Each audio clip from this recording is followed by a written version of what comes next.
Bonjour à tous, bienvenue dans les lives du vendredi.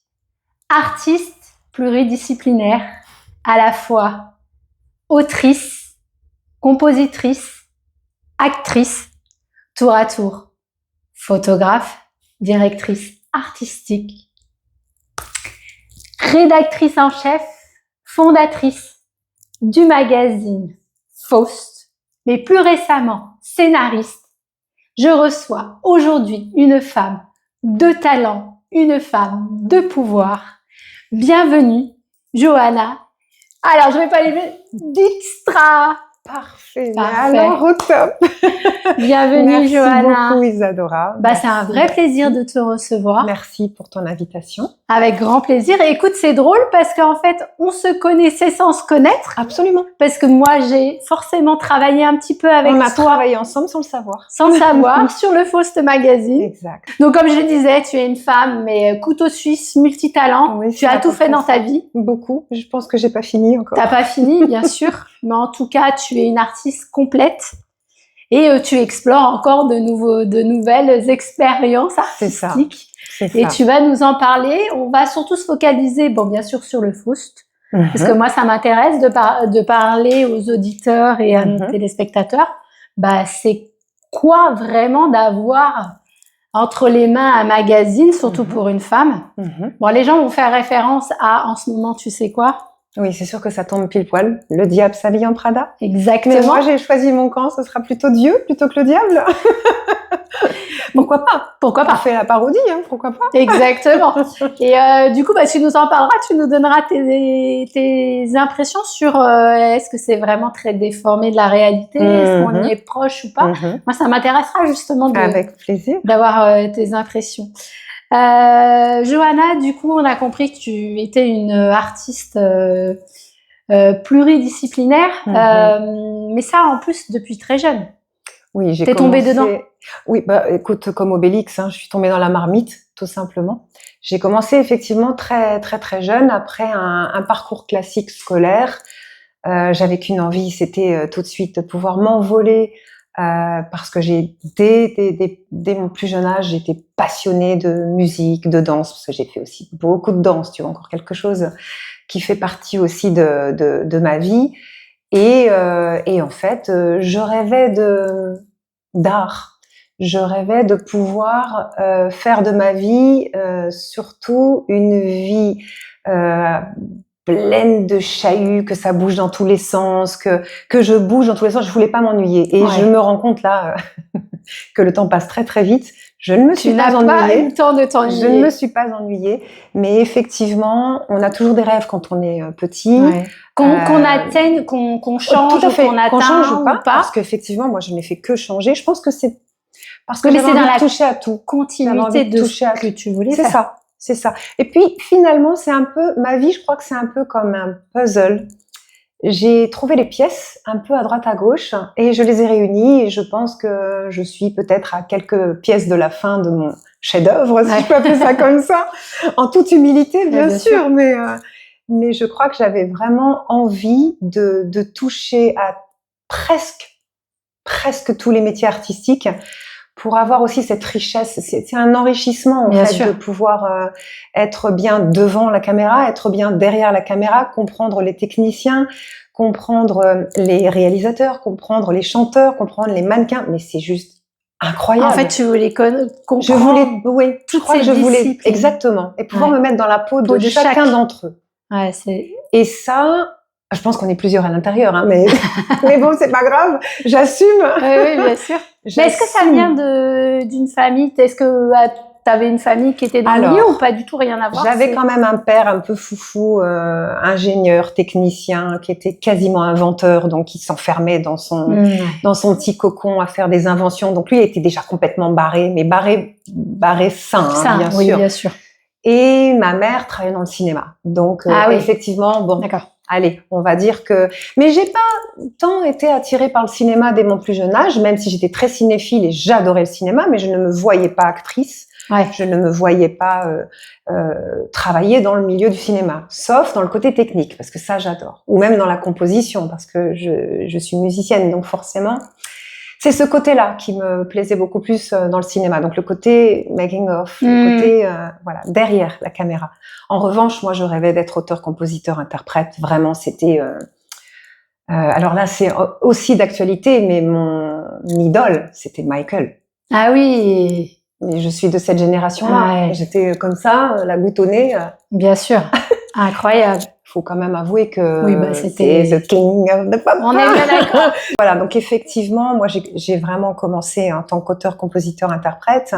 J'ai été repérée lors d'un casting. En fait, c'est même plus être repérée, c'est j'ai fait un casting lorsque j'avais 14 ans, donc j'étais quand même assez jeune, sachant que je prenais la tête à mes parents.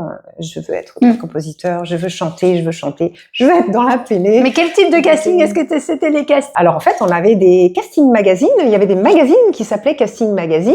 Que tu lisais là, oui. Exactement, et puis j'étais dans des agences aussi, des agences de pub, de mannequins. Alors mannequin, j'ai pas fait mannequin, hein, ça me gonflait plus qu'autre chose, mais ils faisaient pub, mannequinat, etc.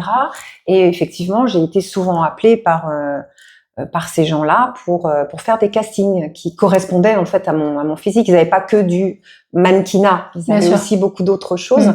Donc j'ai eu cette chance incroyable dès l'âge de 14 ans de pouvoir être repérée donc par une grosse équipe professionnelle qui était chapeautée à l'époque par Pathé Marconi alias EMI aujourd'hui. Donc pas des moindres quand même. Non, c'est pas des moindres. Il y avait des milliers d'enfants et je me suis dit je vais y arriver. Je cherchais pas à savoir si j'avais le niveau ou pas, parce que en fait sinon t'es perturbé. Ouais. Je me suis dit je veux le faire en fait. Je m'en fous, il faut que je sois dedans. Donc comme il y avait 4 enfants, j'avais vraiment l'espoir qu'on soit 4 adolescents. Et j'étais une des 4. Donc on a eu une belle expérience. On commençait à faire les clips, etc. Et ça, c'était vachement sympa. Des jingles sur des Skyrock, sur des choses comme ça. Donc, ça permettait de renflouer un petit peu. Et puis, à côté, des belles rencontres, d'autres castings, et qui ont fait que là, par contre, j'ai coproduit, donc là, en plus, un niveau au-dessus, un single, et j'ai créé vraiment un groupe avec mon ex-ami, petite amie, même je peux le dire à l'époque, avec qui je m'entendais musicalement extrêmement bien. Et on a créé un groupe qui s'appelait donc Party People, avec un ami à moi américain. Et on s'est dit, allez, on y va, on va chanter américain, on va montrer que nous aussi on est capable de le faire. Et donc ce garçon a créé la musique, j'ai créé la mélodie, le chanteur a écrit, et on s'est fait un titre autour d'une pizza. Voilà. Mais vraiment, comme ça, autour d'une pizza. Free Your Mind. Qui s'appelle Free Your Mind, effectivement. Et pas des moindres, parce que ce titre, effectivement, a pris du premier coup, à Universal Music à l'époque. Vous avez signé avec Universal, attention. Universal Music. Et incroyablement, alors ça arrive très très vite. Alors ça peut redescendre vite, mais ça peut aussi monter très très vite. C'est pour ça qu'il faut toujours croire en ses rêves. Parce que la vie artistique peut être très très compliquée, mais il faut vraiment y croire. Ah oui, c'est le yo-yo. C'est le yo-yo, il faut vraiment y croire. Et du jour au lendemain, quand tu entends ton titre sur Énergie 8 fois par jour, tu te dis classe. Ah là, il va peut-être se passer quelque chose. J'étais pas prête en fait. Et Sky Fun, enfin voilà, toutes les radios leaders suivent les télés, suivent les interviews. Donc là, tu sens qu'il y a quelque chose qui démarre. T'es dans une frénésie là. Ah, mais j'étais comme une dingue. Hein. Ah, oui. Là, c'est le Noël d'un enfant, en fait. C'est un peu le choc. Voilà. T'avais quel âge J'étais jeune, mais beaucoup plus, alors moins insouciante. J'avais 23 ans. D'accord. C'est jeune. 23 ans, donc jeune quand même. Je savais que cela pouvait être éphémère, parce que malheureusement, le milieu est quand même extrêmement compliqué. Toute cette surface est très belle, évidemment. Être sur scène, c'est extraordinaire. Chanter à son public, c'est extraordinaire. Tout est évidemment beau, surtout quand on le rêve. Mais par contre, ça, c'est le sommet de l'iceberg. En dessous, il y a des choses qui sont pas toujours terribles. Et j'étais pas toujours en phase. Je dirais même, j'étais pas en phase du tout. Mais tu as été accompagnée, toi, ce jour de casting? Alors, t'avais un agent? Oui, alors, j'avais un producteur. Un producteur. Et qui me protégeait. D'accord. Voilà, et coûte que coûte. J'avais un producteur, j'ai eu après un impresario, Donc, il y avait Universal qui était quand même derrière. Mais lorsque j'ai changé de boîte de disques et que je suis allée après chez EMI, parce que tu sais, c'est toujours très compliqué, même contractuellement. Il y a des contrats qui se brisent, d'autres qui se signent. Voilà. Donc ça, c'est la vie artistique. C'est toujours comme ça. Tu te fâches avec l'un, tu te ravigotes avec l'autre. Enfin bon, c'est le milieu du showbiz, c'est tout le temps comme ça. T'es un peu pieds et mains liés quand t'es en maison de disque. Maison de disque, oui. Alors à l'époque, parce que je pense que les choses ont peut-être changé, mais à l'époque, T'es pas très libre de faire ce que tu veux. Alors, quand tu signes, c'était 7 ans. Déjà, pour 7 ans. Donc, fallait pas se louper. Hein, voilà. Parce que 7 ans, c'est long. C'est un bout de vie, quand même. C'est un bout de vie. Alors, quand tout va bien, c'est parfait. Moi, là, il se trouve que, bon, sans faire de mauvaise pub, parce que je pense que c'était un coup de malchance, j'étais pas tombée sur un directeur artistique qui était, en tous les cas, suffisamment professionnel pour nous comprendre. On était déjà numéro 1 partout. On avait vendu 200 000 exemplaires. C'est quand même pas rien. Énorme. Donc, il y a un moment donné, bon, on s'est dit, allez, t'as pas l'impression que tout peut chuter, parce que quand t'es dedans, quand tu fais des galas partout, quand tu fais des télés partout, quand tout se passe bien, en fait, bah, t'es sur un petit nuage, forcément. C'est sûr, tu ne t'attends pas à ce qu'il y ait une éventuelle chute. Et après, bah, évidemment, il faut continuer les compositions, les titres. Après, on a fait l'album. Tout se passait très, très bien. Mais c'était combien au total? On était 2. C'était un duo. 2. Voilà, c'était un duo. Mais là, vraiment, je l'ai composé, ce duo. D'accord. Vraiment, c'était qui l'autre artiste? Alors, il s'appelait Darren. Il s'appelait Darren. Okay. Et il était donc black américain, très, très gentil. Et il chantait extrêmement bien. Donc est-ce qu'on peut le retrouver quelque part, ce titre? Il est toujours disponible? Je l'ai même, lui, tu vois, je l'ai perdu de vue, mais encore une fois, j'avais 23 ans, donc ça remonte. Mais et Free Your Mind, je peux le retrouver quelque part? Ça sur YouTube, évidemment. Voilà. Même si ça date aussi, je veux trop voir, je veux trop voir. Il y a quand même évidemment des archives, je pense que tu retrouves une ou deux télés aussi, mais c'est pareil, le temps passe tellement vite, et puis à l'époque, faut pas oublier que Google n'existait pas, voilà, notre grand ami IA non plus. Donc, c'est vrai que c'est un petit peu plus difficile à chercher, mais oui, on trouve. On trouve et je vais regarder ça. Bien sûr.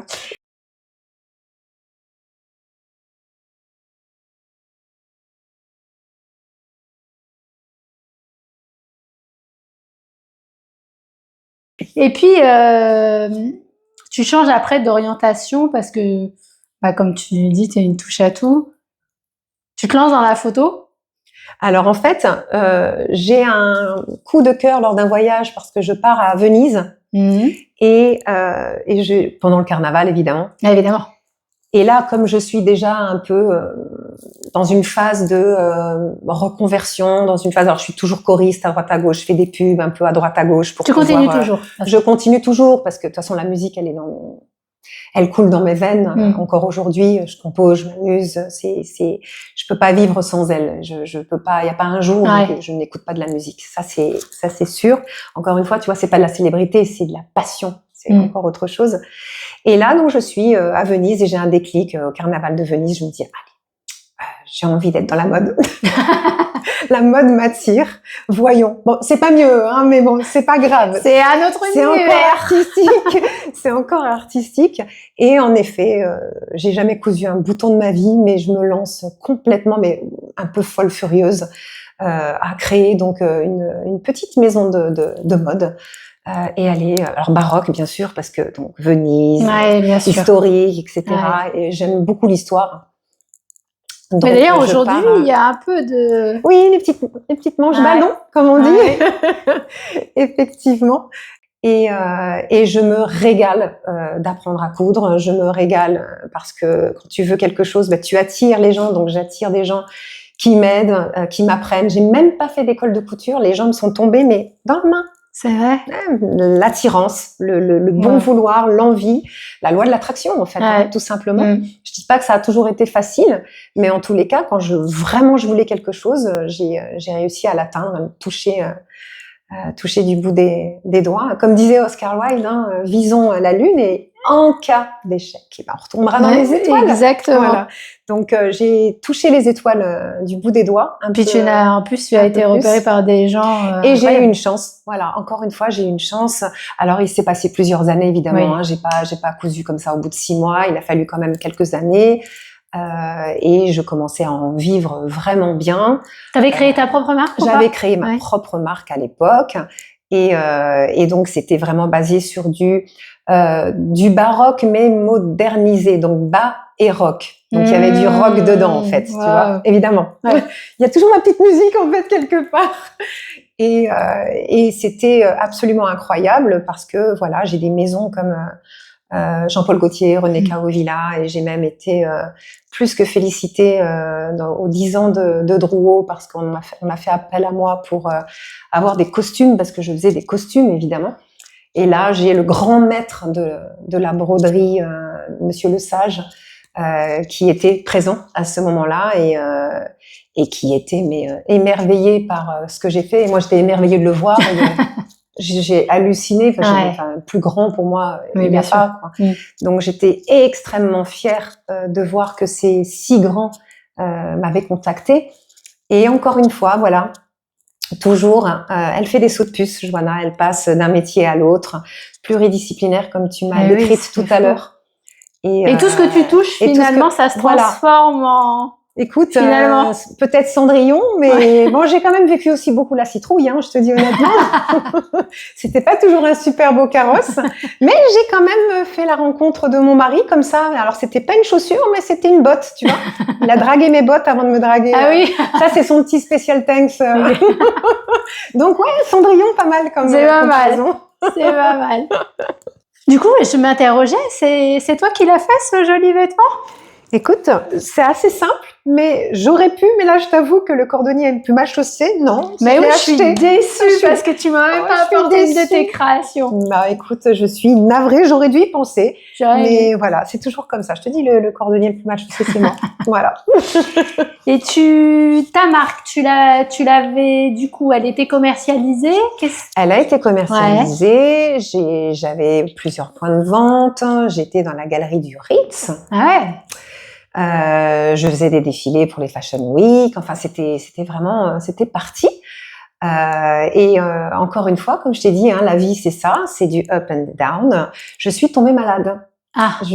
Voilà, j'ai été victime d'une erreur médicale et je le dis haut et fort. Et malheureusement, en fait, j'avais en fait un espèce de liquide inflammatoire qui remplissait mes tendons d'inflammation. Et tu pouvais plus je ne pouvais plus travailler, donc j'ai pris ça comme un coup du sort. Je me suis dit, il faut que je change radicalement de métier. Il faut que je focus sur autre chose parce que c'est pas normal que comme par hasard on me retire mes mains. Enfin, il y a un moment donné, tu te dis. Toi, tu as vu un signe en fait. Je l'ai payé un peu cher, mais j'ai quand même vu un signe parce que j'essaye de rester la plus positive possible. Tu sais, des fois, c'est ce qu'on dit, hein, l'univers ou le dieu de l'univers ou enfin peu importe comme tu as envie de l'appeler, mais il te claque une porte dans la figure, mais c'est parce que peut-être que derrière il y en a d'autres qui vont être plus saines peut-être pour toi ou meilleures pour toi, et en tous les cas effectivement la preuve, j'ai fondé mon magazine. Eh oui, c'est pas rien fondé.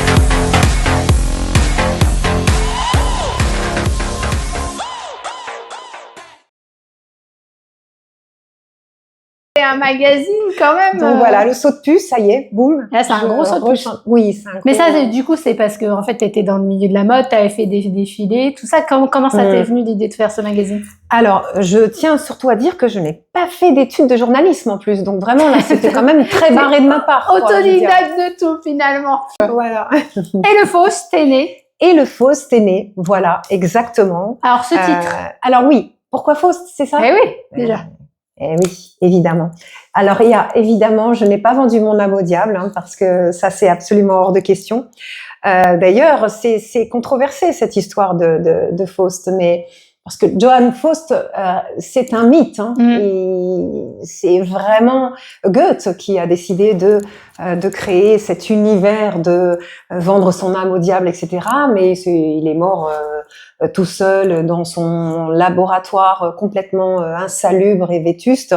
Il faisait des expériences, il était complètement fou furieux et il est mort comme ça. Donc, il n'a pas fait de pacte avec le diable. Hein, donc, Faust, c'est un mélange, effectivement, parce que j'ai aussi des origines allemandes par ma mamie. De Faust, il y a eu des comédies musicales. Donc, je retrouve ma musique. D'accord. Donc, il y a quand même plein de symboles dans Faust. Et j'étais aussi, à l'époque où j'étais dans la musique, je voulais créer une comédie musicale. Et effectivement, Faust en était un petit peu mon inspiration. C'est ton inspiration, voilà. D'accord. Voilà, donc tout ça passé, je me suis dit, bon, c'est une évidence, en plus une syllabe. Ouais, Faust, c'est tu court, vois, elle, précis. Vogue, Faust, Ouais, voilà. Bon, j'aime bien la comparaison, hein, je suis pas aussi grosse, malheureusement, que ces magnifiques magazines, mais effectivement, il fallait que ça sonne en une syllabe. Et que je me retrouve, et que ce soit un peu piquant. Faust, c'est piquant, tu vois. Voilà. Donc, Faust est né effectivement de façon hasardeuse. Là, je l'avoue, moi qui crois pas au hasard, je faisais beaucoup de photos parce que j'ai aussi cette corde à mon arc. Donc, encore une fois, ma formation pluridisciplinaire. Et fort de cette expérience-là, j'ai été extrêmement déçue un jour lors d'une parution américaine. J'ai reçu les magazines et en fait, j'étais complètement dépitée. Mais plus que dépitée parce que j'ai vu que les photos avaient été en fait recadrées sans garder les proportions en fait. Donc là, c'est le b.a.-ba d'un magazine. Enfin, je veux dire, c'est n'importe quoi. Donc mon mannequin taille 36 devait faire un taille 42. Enfin, j'exagère, mais je suis pas loin. Okay.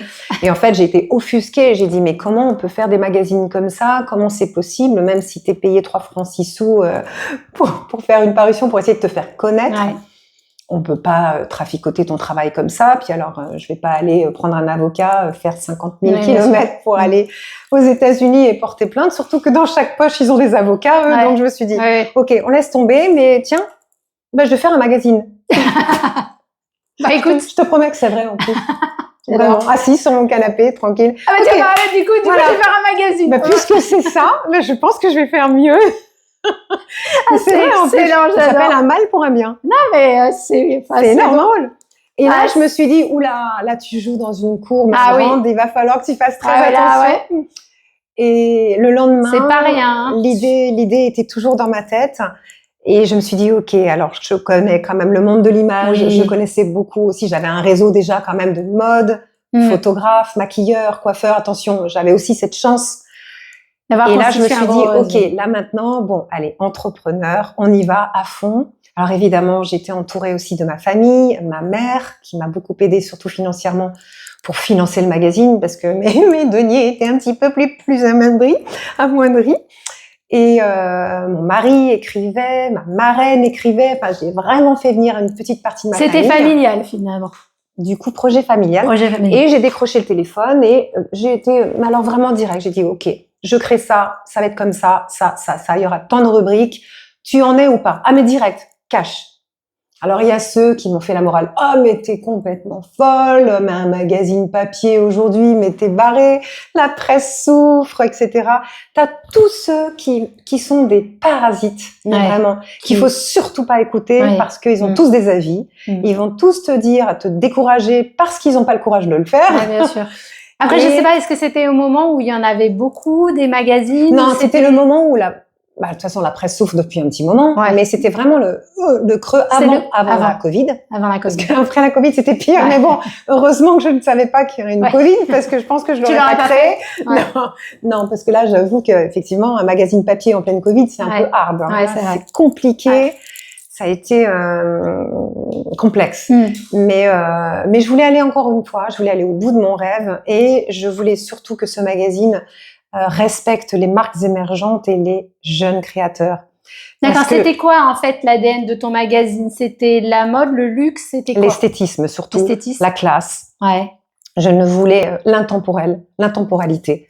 Je voulais que ce magazine plaise autant aux hommes qu'aux femmes. C'est ce que j'allais dire, il Parce s'adressait à que, qui? voilà, Ouais. alors il s'adresse évidemment à un public féminin, mais qui plaise aussi beaucoup au public masculin. Voilà, c'est le magazine féminin que les hommes convoitent. C'est le D'accord. petit slogan que j'ai mis en bas à chaque numéro. C'était mignon. Et en effet, l'objectif a été atteint parce que je me suis rendu compte que vraiment beaucoup d'hommes l'achetaient, beaucoup d'hommes étaient attirés par le côté éclectique, esthétique, intemporel. Donc ça m'a fait vraiment très très plaisir. Et je voulais que ça éclate de couleurs. Je voulais que ce soit le respect de la femme, qu'il n'y ait pas. Je suis pas une petite Marie-Sainte Nitouche, mais je voulais en fait remettre un peu au goût du jour le beau et ce qu'on avait dans les magazines des années 90 où on avait des photographes hors pair. J'en ai un d'ailleurs, il m'en en reste un dans mon magazine que j'adore, qui s'appelle David Kane. Comme ça, j'ai un petit hommage à David. Qui a vécu ces années 90, il a shooté les plus grandes et les plus grands. Et en fait, c'était de la photo, c'était de l'art, c'était du beau. C'est ce que tu léchais les pages tellement c'était magnifique. Il n'y avait pas de vulgarité. Je suis anti-vulgarité. Vraiment, je n'aime pas ça. J'aime le sexy, non, mais suggéré. Il y a du beau sexy. Suggérer mais pas montrer, ça sert à rien. Va sur la plage, voilà, sinon tu auras tout ce que tu veux. Mais alors il y a d'autres magazines qui font des choses comme des magazines qui sont plus comme des Lui, des choses comme ça que je respecte. Mais chacun sa place. Mais chacun sa place. Chacun sa place. Mais voilà. Mais utiliser la mode pour la dévier et partir sur du vulgaire ou du... Non, c'est pas ce que tu veux. Non. En tous les cas, j'avais vraiment choisi mon camp et mon camp, c'était vraiment l'esthétisme. Vraiment faire de ce magazine quelque chose de chic, de classe et d'art, parce qu'il y avait beaucoup d'art aussi dedans. Il y avait de la culture. Un magazine à minimum intelligent. D'accord. Alors, j'avais pas la recette de Bobonne, on avait la gastronomie, mais pas l'horoscope, pas Madame Irza qui va l'astrologie, enfin voilà.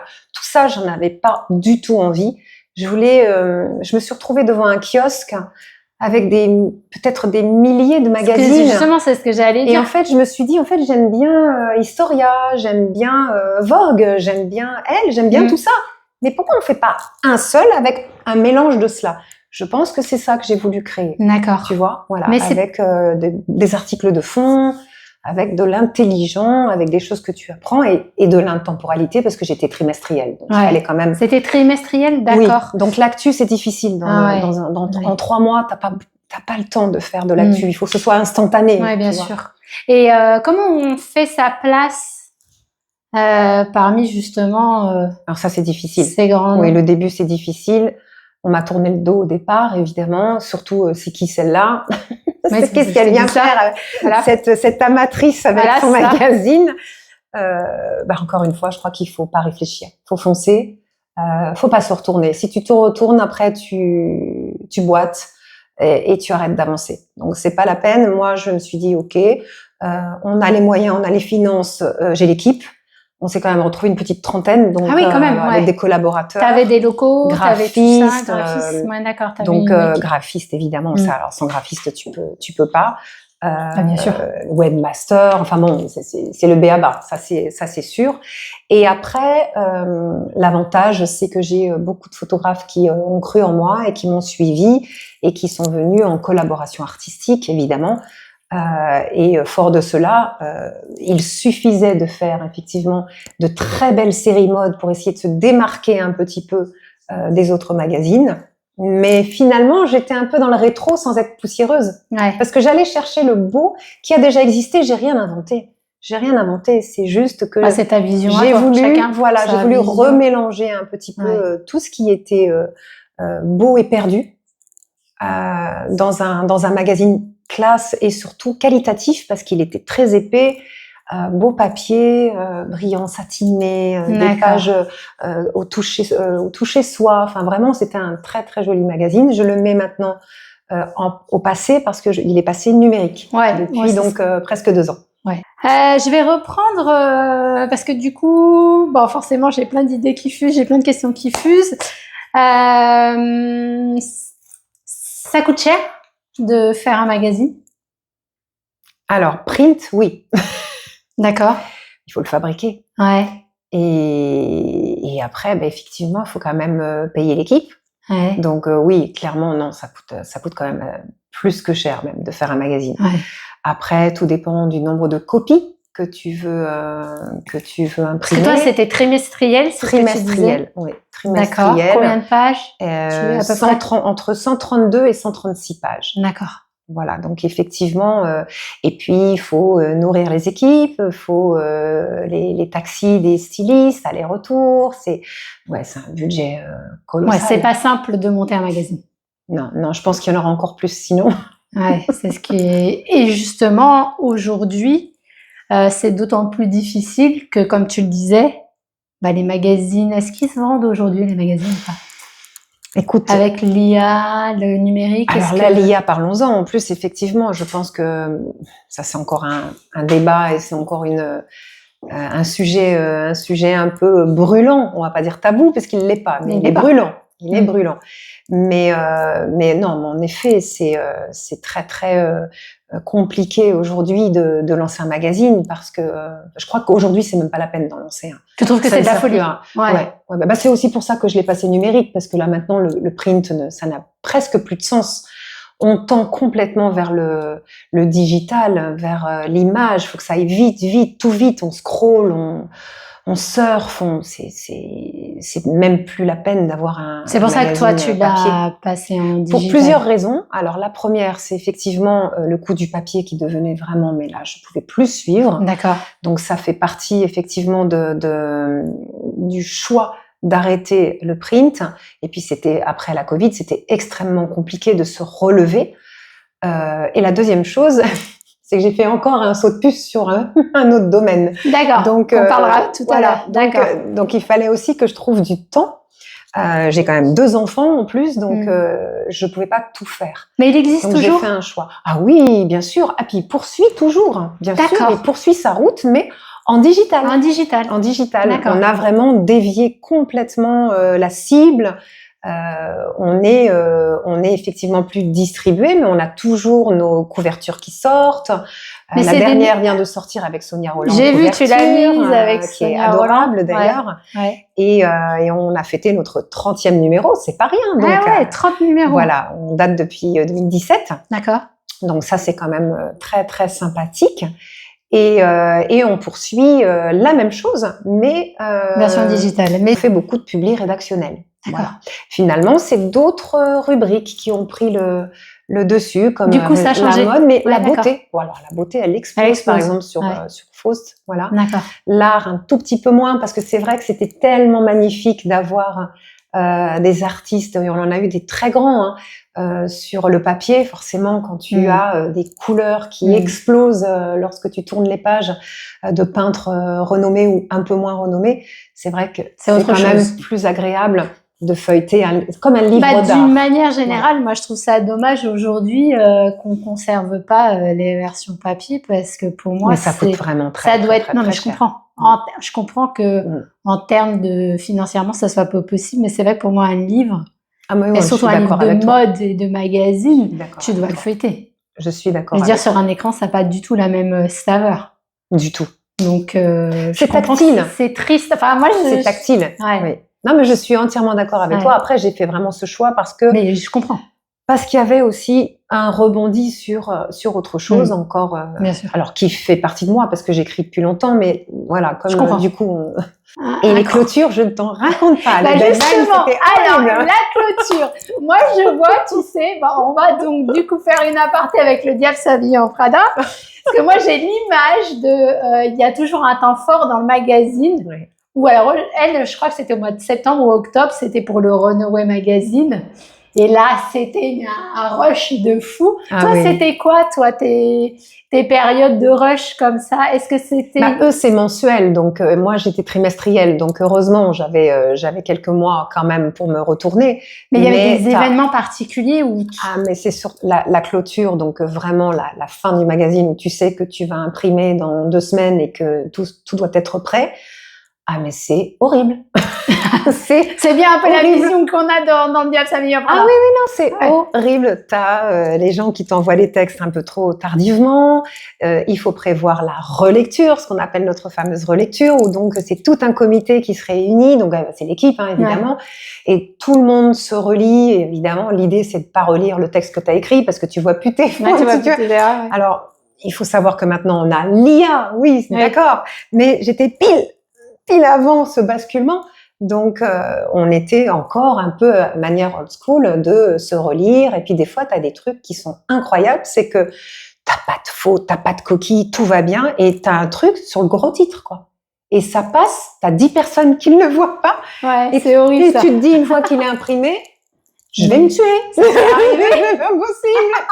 C'est déjà arrivé une fois. Ah ouais, la vache. Ah ouais. Ah ouais, ça, là, ça fait mal. Tu l'as vraiment mauvaise. Ah oui, là, ça fait mal. Tu l'as mauvaise, puis une fois c'est imprimé. Le digital, tu l'as pas. Oui, ça c'est bien. Ça, c'est l'avantage. Je pense qu'aujourd'hui, ton magazine, ce nom, il fait pourquoi du comment. Finalement, il prend tout son sens aujourd'hui, peut-être plus qu'avant. Alors écoute, c'est peut-être un hasard.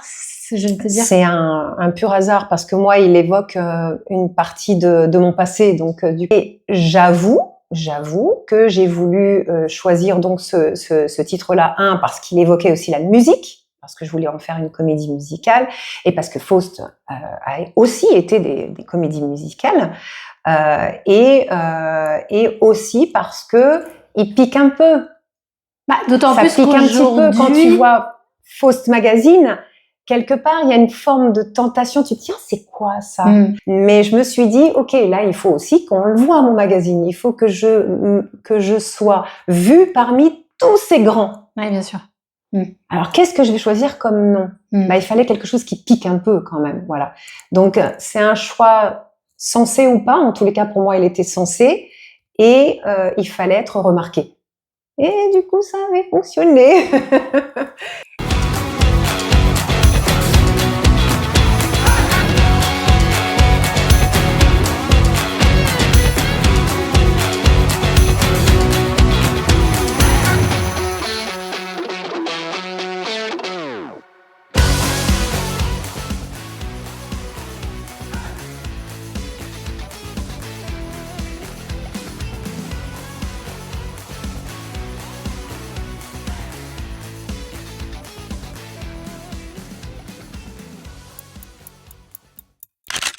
Et du coup, aujourd'hui, ça fait depuis 2020 maintenant. Ah, mais bonne recherche, ça fait depuis 2020. Tu as repris une autre compétence artistique, mais tu l'avais déjà celle-là.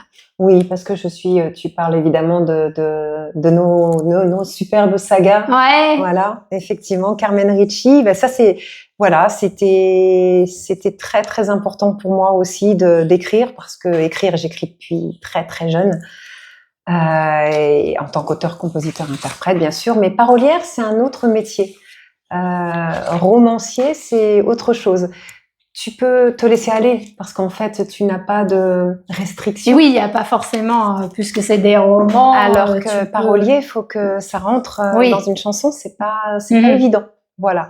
Donc là, je me suis laissée prendre au piège, et quel piège extraordinaire. Donc voilà, j'ai scénarisé donc une thématique qui me plaisait beaucoup. Alors, c'est quoi cette thématique? Alors déjà, tout d'abord, c'est un mélange, parce qu'il faut quand même l'avouer, c'est un mélange de l'univers de mon mari, qui est donc à la criminelle. Voilà, ça fait rêver pour certains et moins rêver pour d'autres. Hein, mais je sais pas. Voilà. Est-ce que c'est pareil? Est-ce que c'est comme dans les films? J'en sais rien. Il y a les bons et les mauvais polars. Hein. Oui. Là, c'est plus un thriller.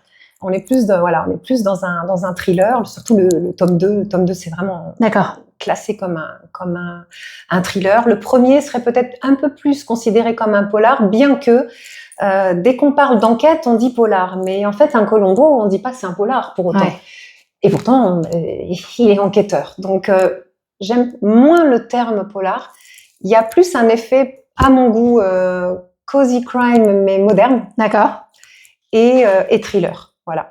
Alors, c'est une coécriture avec c'est une coécriture avec. Donc, j'ai scénarisé les histoires.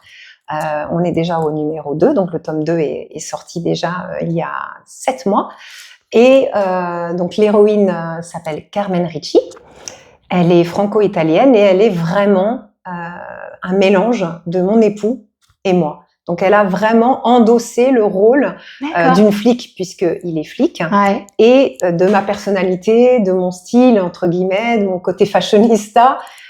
Et en fait, ça fait vraiment des étincelles, parce que normalement, on aurait dû s'entrechoquer avec mon mari. Et en fait, c'est complètement complémentaire. C'est vrai? Ouais, vous êtes arrivés comme ça. En fait, c'est pareil. Tu sais, les choses des fois arrivent avec simplicité. On prenait un café sur notre terrasse et c'est très drôle. C'était le jour de mon anniversaire en plus. Et en fait, c'est venu comme ça. Moi, j'étais déjà en train d'écrire un livre. Et j'avais pas le temps nécessaire entre le Faust, les enfants, enfin bon bref, il y a un moment donné, bon, il faut avoir un petit peu de temps pour toi quand même. Je me calme. Et en fait, je lui ai exprimé ma frustration de pas pouvoir finir mon livre, et il me dit mais si on en écrivait un à 2. Donc en fait, sur le moment, je me suis dit mais c'est possible ou pas possible? Mais pourquoi pas en fait? Et donc là, je lui ai dit, ouais, mais moi, que polar pur, c'est pas ma tasse de thé. Moi, il faut qu'il y ait de la passion, faut qu'il y ait une pointe de romance quand même. Il faut qu'il y ait énormément d'énergie. Il faut qu'il y ait du voyage. Alors en fait, le pauvre, il a été adorable parce qu'il a dit oui à tout. Donc il a été très cool, mon mari. Là, c'est bien. Ça va. Et par contre, évidemment, l'authenticité criminelle. Bah oui, ça vient de lui. Qui est mieux que lui pour le faire. Même moi, j'étais absolument incapable. Non, c'est sûr. Faut un professionnel qui connaît de quoi il parle. Voilà. Et ça a été justement le point d'orgue, d'avoir de l'authenticité dans ma romance. Parce que moi, par contre, je suis partie complètement en vrille. D'accord. Et c'est ça qui a créé vraiment l'originalité, c'est que c'était une histoire qui venait de moi. Même le bad guys, donc le serial killer, a été créé par mes soins pour perturber mon mari. Donc en fait, il y a déjà eu une petite guerre entre nous en fait, et un challenge. On s'est complètement challengé parce que c'était trop simple pour lui de faire une enquête classique qui vit au quotidien, parce qu'évidemment en plus c'est un enquêteur, donc il a ça, et en plus il enquête sur les meurtres, donc en fait il fait ça tout le temps. C'était tellement simple pour lui de trouver donc un serial killer dans ses affaires que j'ai dit non, c'est moi qui crée.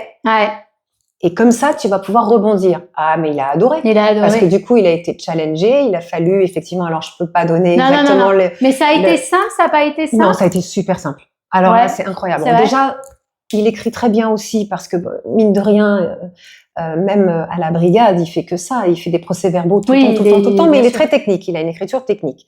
Et moi, j'ai une écriture un tout petit peu plus rêveuse, poétique, un peu plus littéraire peut-être. Et donc, ce mélange, en fait, du coup de cette authenticité policière et ce côté un peu voyage, parce que je vous emmène à Venise, elle est tempétueuse, elle a un caractère incroyable, elle est passionnée parce que elle aime la mode, certes, mais elle est aussi... Ah, ça veut dire quoi? Ça veut dire qu'elle est...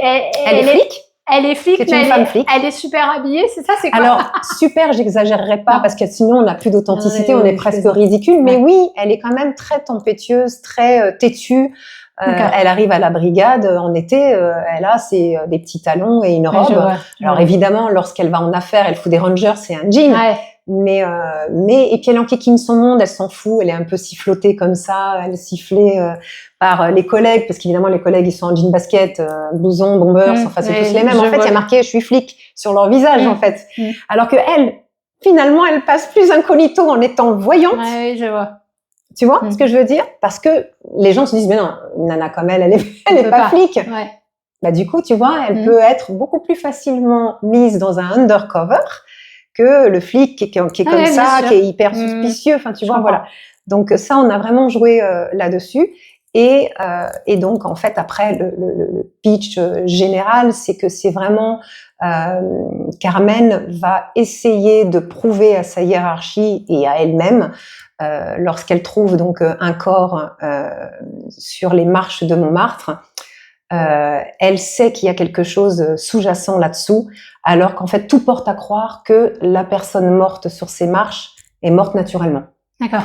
Et elle analyse les fringues, elle analyse la façon de... Elle voit que non. Elle dit non, il y a un truc là. Ouais. Là, il y a un loose, pas possible. Ouais. Et elle peut pas supporter que ce soit sans suite et que l'affaire est classée. D'accord. Elle peste dessus, donc elle va chercher. Mais c'est une recherche incroyable parce que justement, mon mari est authentique dedans. Donc en fait, tous les détails que tu vas avoir dedans sont authentiques. Ça se passe comme ça à la brigade, même les ambiances, les rivalités entre flics, tout est dit. Et ça, c'est absolument génial. Trop bien. Et de mon côté, je vous emmène au Carnaval de Venise. Là où ta passion pour... Et voilà. Et là, il y a aussi les méandres du Carnaval de Venise. Trop bien. Alors ça, c'est un super undercover. T'es au combien de tomes? Alors, on est au 2e tome. Il est sorti environ il y a 7 mois à peu près. D'accord. Et on est censé écrire le 3e. D'accord. Donc, le 1er, 2e sorti? Oui, bien sûr. Et il est en poche aussi, le tome 1. D'accord. Pour ceux qui ont envie de... Partout. On peut les commander partout parce que là, alors en général, un livre quand il est actuel, qui vient de sortir, tu le trouves vraiment partout en librairie, Fnac, enfin bon, même Amazon. Je le dis tout doucement parce qu'il y en a qui n'aiment pas, mais tu le trouves partout. En revanche, quand après il fait son petit bonhomme de chemin, tu le commandes et ton libraire, au bout de 2 jours, il te livre ton livre. Combien de pages? Alors, on est environ entre 350 et 400 pages. C'est un beau roman quand même. Ah oui, hein. Ouais, c'est pas rien. Il y a des suites ou à chaque fois c'est une enquête différente? Tu vois, c'est un petit pour ça que j'aime bien le parler du côté Cozy Crime, c'est parce qu'il y a un côté très Agatha Christie. Tu peux vraiment les lire séparément. Séparément, d'accord. T'as quand même une brève description de qui elle est, quels sont ses démons, parce qu'elle a aussi ses démons. C'est pas parce que c'est une flic qu'elle sait tout faire parfaitement et puis que en un coup de cuillère à café, tu vois, elle trouve directement le serial killer. Donc non, elle a aussi ses démons, ses complications, ses tristesses. C'est une femme normale en fait. C'est ça qui est sympa. Voilà. Et après, elle vit certaines choses que j'ai vécues. Donc quand tu as du vécu, c'est facile à écrire. Donc ça a été facile et pour moi, ça a été facile, pour mon mari aussi. Ouais. Vraiment, on n'a pas eu de difficulté du tout. Après, il fallait trouver le bon scénario qui plaît quand même. C'est très bien parti. On est très content des ventes du 1er tome. D'accord. Le 2e tome continue son chemin parce que il a besoin encore de s'étendre, de prendre le temps. Et étonnamment, toutes les dédicaces qu'on fait, parce qu'on en fait beaucoup, relancent beaucoup le tome 1. Parce que les gens veulent revenir sur le 1. Mais je savais pas qu'il y avait un tome 1. Donc, ils repartent sur le tome 1 et découvriront le tome 2 plus tard. Il est illustré, pas illustré? Pas du tout. Pas du tout. C'est vraiment un roman. Et la couverture, simplement. Par exemple. La couverture, oui, est illustrée, bien évidemment. Donc, on a une dualité sur le tome 1 entre Paris et Venise, parce que vraiment c'est le cœur de l'histoire. Paris et Venise, avec une enquête qui va t'amener dans un undercover de dingue pendant le carnaval de Venise. Donc là, c'est vraiment très... En fait, c'est réaliste, mais c'est aussi hyper visuel. L'idée, c'était... Moi, j'écris beaucoup en musique, évidemment, forcément. Donc, en fait, c'est des fois de fermer les yeux, de se laisser happer par l'imagination, se laisser... un petit peu envahir par mon canal, mon canal artistique, et de plonger en fait dans l'histoire pour que le lecteur arrive à voir vraiment entièrement tous les décors qui défilent devant leurs yeux. Et ça, c'était le plus important. Mais tu le plus décris important. vraiment Ah bah, extrêmement bien parce que ça me donne envie de le lire et ça me donne envie de vous recevoir tous les deux pour en parler.